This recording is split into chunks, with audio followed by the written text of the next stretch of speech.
speaking of all this David Grush stuff, UFO crash retrieval programs, are you guys aware of Gary Nolan? Gary Nolan is a guy that if you would say, well, where is this stuff, right? What there's crash retrieval stuff. So he's totally unconnected to the David Grush stuff, we think, right? But maybe not, because when people say that we were in possession, and there are certain aerospace companies, psst, Bigelow Aerospace, they're the ones with the alien stuff, and also, just that people are in possession and scientists of retrieved non-human origin craft.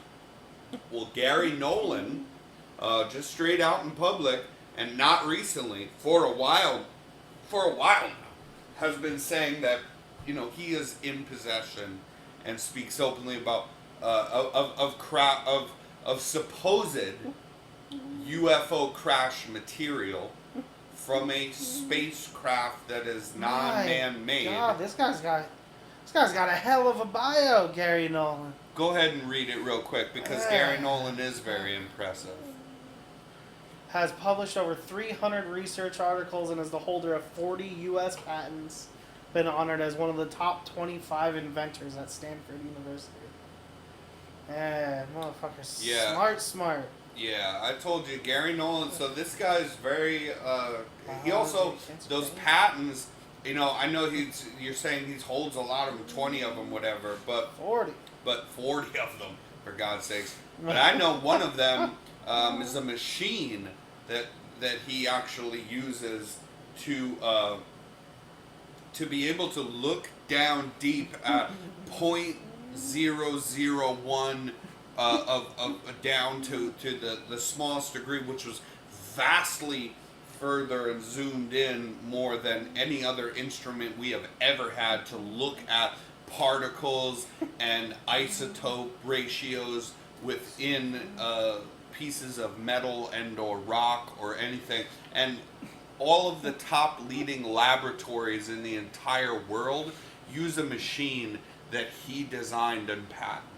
That is his most famous. So using that same machine, Gary Nolan has come to acquire pieces of supposed UFO crash from, he says, this is to quote him, not necessarily the government.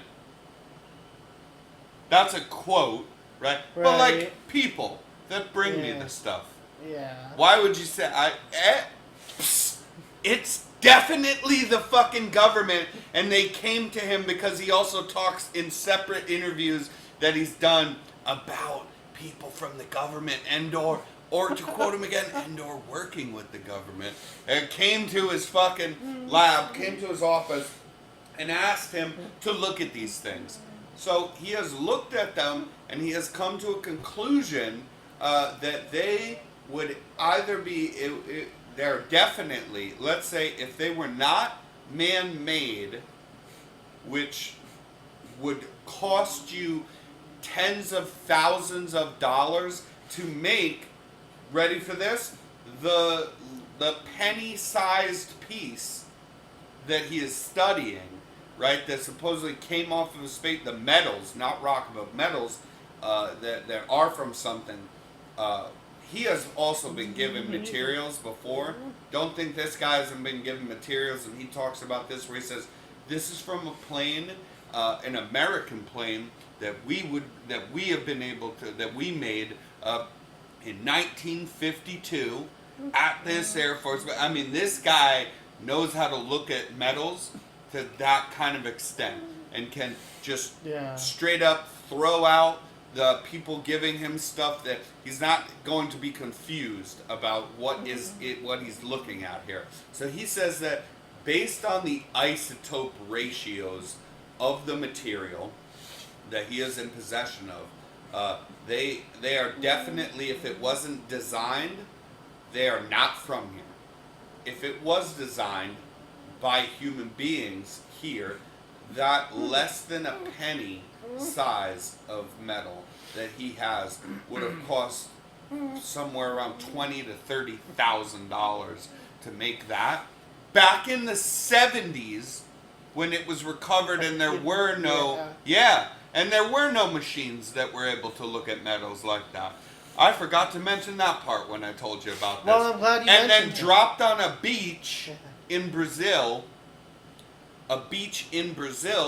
where the infamous Ubatuba crash site of the UFO was on that very beach where this material was found and brought to him with the knowledge that this is UFO crash material from Ubatuba in Brazil, the infamous Ubatuba UFO crash site in Brazil.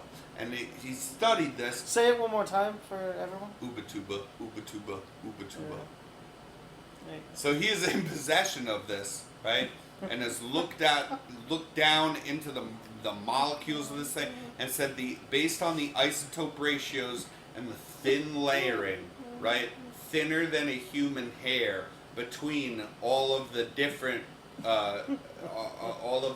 materials that make up this metal, which was mostly mercury, right? Which would burn up in the atmosphere had it not had thin layers, thinner than the human hair, placed between it of other kinds of alloys and metals that would cause it to not burn up. But you need a lot of mercury, which there's a lot of mercury things that are talked about, as well as how UFOs might work, spinning around mercury in the center of it. Okay, I mean, so this is a 90% mercury, but with the thinnest layers of different alloys in between it. Definitely designed. It was designed. Things don't come like this. This is another thing he talked about. Well, let me start there. What do you think about all that, Ronnie? And I've told you about this guy, Gary Nolan. Yeah. And you want materials for him to study. This guy's very credible, and he even says, is this proof? No, but I think I have something that is proof that it was created when people probably couldn't have created it from when it was found, and we didn't have the means to look at it then. But also, it is from a metal from some sort of a ship. It's a designed metal, not natural, and I have it in my possession, and it doesn't make sense. The isotope ratios are way off, and they don't make sense that it could be in a solid object. I think that is actually very fascinating. It is very cool. It really is. I do find it very strange. Yeah. Like just a teeny tiny piece of it. Like how big did you say it was? It's like smaller than this. It's slightly smaller, I believe, than the penny. It's no bigger than a penny. Okay, I was gonna say like a dime or a penny. Okay. Yeah. It's no bigger than the size of a penny.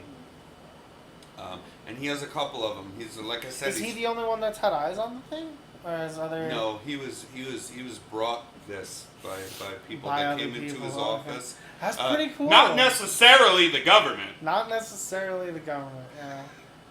No, that's pretty cool. I think so too. I wish there was. Are there pictures or anything of like zoomed in on the actual? I'm putting them up right now. Yeah. Okay, that's cool. Because They're I'd like to see a side by side of like what the first piece looked like with the actual isotopes that we know versus the one that. Let me let Gary speak for himself. And beforehand, I'm going to tell you we're going to play some audio. This is from the Lex clips from the Lex Friedman podcast, which is an outstanding podcast. It talks about all sorts of subjects, and not just conspiracies, not just UFOs like us, but let me play a clip if I can, and I apologize ahead of time if I cannot play just this audio. Then you'll be fast forwarded through this part.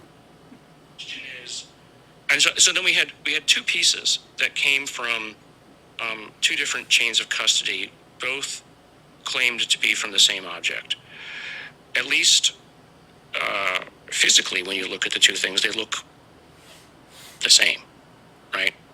So we took small fragments of each of them. We put them in an instrument called a secondary ion mass spec, which is an extremely sensitive instrument, and it can see down to 0.0001 mass units, which is important for, let's say, more arcane reasons, but it's a sensitive instrument.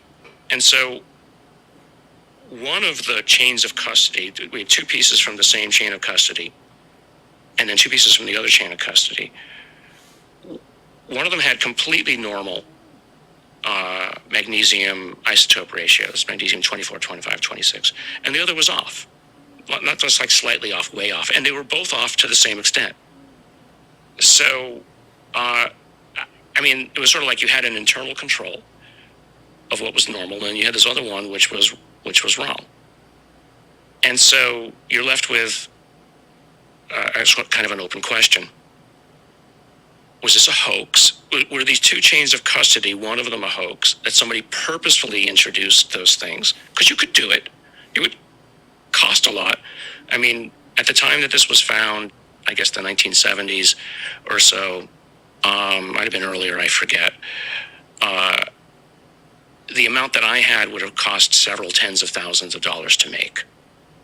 And again, it's not something you would just throw around. And why would you do it in the hope that some guy 30 years from then would pick it up and study it?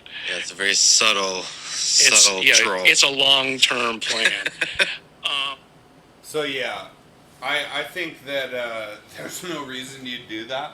And also, he doesn't touch on this, but what I wonder is if this is so expensive today even to make, never mind 30 years ago, would we even have, I mean, he doesn't touch on this, would we even have the technology back then as we do now to make this thing that would cost tens of thousands of dollars in nowadays? You know? Yeah. It is fascinating.